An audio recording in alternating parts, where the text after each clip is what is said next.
Mukhang hindi ata guys matutuloy at malabong matuloy itong pinaplano ho ni former President Rodrigo Roa Duterte na yung new faces of the opposition yung magkikriticize kay Pangulong PBBM. Paano ba naman kasi guys, si Kadigungan, laglag ho sa top spot ng latest survey, senatorial survey ngayong November. O, ito yung balita guys. Nalaglag si dating Pangulong Rodrigo Duterte sa top spot ng November senatorial survey ng Tanegere. Ito ay matapos bumaba sa 57.39% ang voter preference kay Digong ngayong Nobyembre mula sa 62.42% nitong Setyembre. Dahil dito nasungkit ni ACT-CIS Party List Representative Erwin Tulfo ang unang pwesto na mayroong 60% voter preference. Present din sa Magic 12 si dating Senate President Tito Soto, Senadora Amy Marcos, Senador Bongo, dating Manila Mayor Isko Moreno, dating Senador Manny Pacquiao at Dr. Willie Ong. Bigo naman makapasok sa top 12 si dating Vice President Leni Robredo na mayroong 32% voter preference lamang. Okay, nakita niyo yung balita guys, kitang-kita.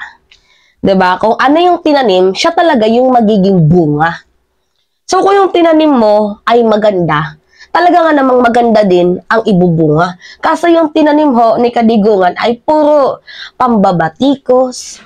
Walang ibang ginawa kundi na magalit sa ating administrasyon ngayon dahil hindi na pagbigyan yung kanyang anak sa confidential fund. So what do you expect? 'Di ba? So kung sinasabi nyo na maglilingkod kayo para sa bayan, sana panindigan nyo. Hindi yung naglilingkod kayo para sa bayan para makakuha ng pondo. So wag ganun. Parang ang pangit naman ata pakinggan na dati hindi ka nagsasalita ng ganyan tapos ngayon boboses ka ng dahil lang sa confidential funds.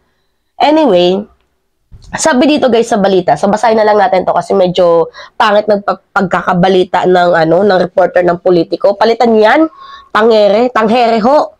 Anyway, sabi dito, Erwin Tulfo reclaim top spot in Tangheres 2025 Senatorial Preference Survey. So, basahin natin. Si ACT-CIS Party List Representative Erwin Tulfo reclaimed the top spot in the Tangheres November Senatorial Survey for 2025 midterm election. So, muli raw ho nabawi ni Erwin Tulfo. Kapatid to ni Rafi na mas okay para sa akin. Diba? Muli ho nabawi ni Erwin Tulfo ang top spot, ang panguna ho sa survey na ginawa ho ng Tangere sa buwan ng Nobyembre. So, para sa akin, wala naman hong problema. Good ho kung si Erwin Tulfo. Para sa akin guys, yung preferred ko ng mga senador si Erwin Tulfo, si Dr. Willie Ong, si Soto. So, tatlo pa lamang ho sila ang preferred na senator ko kung sakali. And then, si Manny Piñol. Pasensya na guys kung medyo kakamping, spintards itong si Manny Piñol, pero hindi po ako nagbabase sa kulay, nagbabase po ako sa gawa. Mas prepared ko si Manny Piñol kaysa dito kay Senator Amy Marcos na ubod ng plastic, ubod ng sip-sip.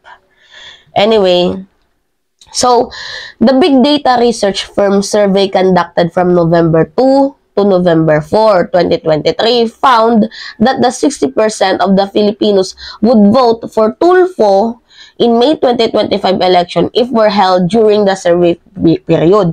So, humigit kumulang 60% guys ang gustong bumoto kay Erwin Tulfo kung gagawin, isasagawa ho ang botohan ngayong araw na to, ngayong November na to. So, lumilitaw ho na 60% ang may gusto, gaano karami ang gusto dito kay Erwin Tulfo.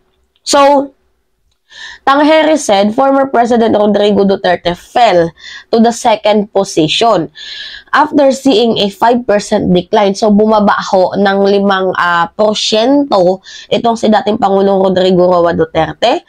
5% decline in a voter preference from 62 and in September down to 57.39% in November. So, what are the main factors kung bakit bumaba ang survey ni dating Pangulo Rodrigo Roa Duterte? Kagaya ng sa anak niya, 'di ba? It is because of the confidential funds. Kasi dati hindi naman sila ganyan ka-agresibo when we talks about confidential funds. Pero nakita ko yung kanilang kulay, na-reveal yung totoong sila na mahilig sila sa pangangamkam. Kasi imagine, nagsalita siya, hindi siya masyadong nagsasalita ukol dito sa issue dito sa Congress. Nagsalita lamang siya nung tinanggalan ng pondo itong si Vice President Sara Duterte, confidential funds for 2024. And then, patuloy na siyang nagkikriticize sa ating administration ngayon. So, madami bumoto kay Pangulong PBBM. Ang dami, 31 million, tapos gagaguhin mo. Sasabihin mo na ako yung bagong mukha ng posisyon. Walang demokrasya ang ating bansa ngayon. So, sinong mga tao ang hindi magagalit sa iyo? Kasi pinapakita mo lang yung pag-uugali mo na yung totoo mong ugali nung hindi na napagbigyan yung anak mo sa confidential funds. Kasi dapat in the first place tanggapin nyo eh. Kasi Congress unanimous vote ang nangyari dyan. Napagdesisyonan na yan ng Congress, hindi lamang si Martin Romualdez, kundi ang buong Congress na ilipat ang pondo sa ibang ahensya mas nangangailangan. So ano yung pinuputak ng butsinyo dyan? So, nakakalungkot nga guys, nang dahil sa confidential funds na to, nagbuklod-buklod ang unit team. Aminin man natin sa hindi guys, ang unit team sirang-sira na Kasi biruin mo si dating Pangulo Rodrigo Roa Duterte, anong sabi niya? Yan ba ang demokrasya?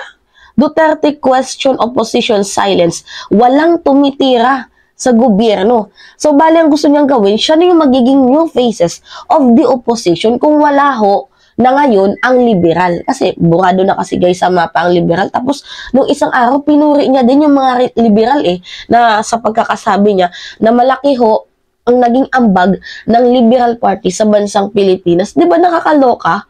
Paano naging malaki ambag ng mga yun? Puro nga yun kontra sa ginagawa ng ating government. Paano naging malaki ang ambag nila?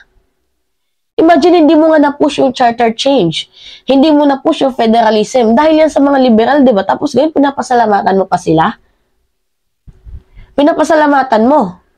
Nang dahil lang sa hindi napagbigyan ng confidential funds yung anak mo, kaya mas kumakampi ka sa kanila.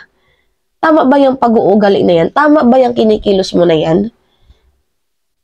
Di ba, unit team, nag-unite sana tayo for one decision para sa isang maunlad na bayan. Pero ano yung ginagawa mo? Nagiging parang liberal ka na din. So, magtataka ka pa kung bakit mababa yung survey mo? Guys, sabihin na lang natin na pasok pa din siya sa spot, pero bumaba siya. At pansin ko din, as time goes by, pababa pa yan ng pababa kapag patuloy ang kanyang ginagawa. Pero, sabi ng ilang vloggers niya, si Crizette, si Mark Lopez, pro-Duterte accounts push survey showing Rodrigo as top Senate bet in 2025. So, interviewin niyo ako kung sino yung senator ko. Diba, alam nyo dati, proud na proud ako kay dating Pangulo Rodrigo Roa Duterte to the point na lahat ng kanyang pinapagawang batas, lahat ng kanyang gusto, talagang ina-idolize ko. Pero nung namulat ako sa katotohanan na sabi nga nila, diba sabi sa kanta, baby, there's another side that you don't know.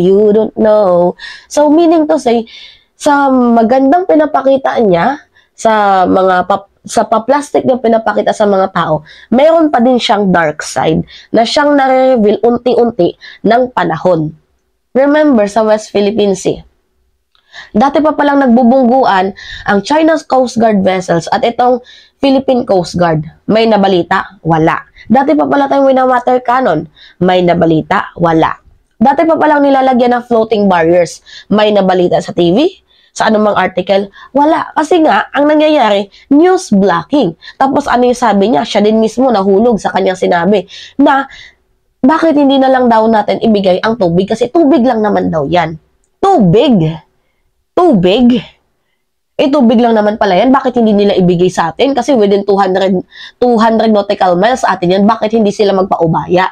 So, nasasabi niyang tubig, guys, sa part na yun sa pagkakasabi niya, parang binibigay niya na ang West Philippine Sea dito sa mga China.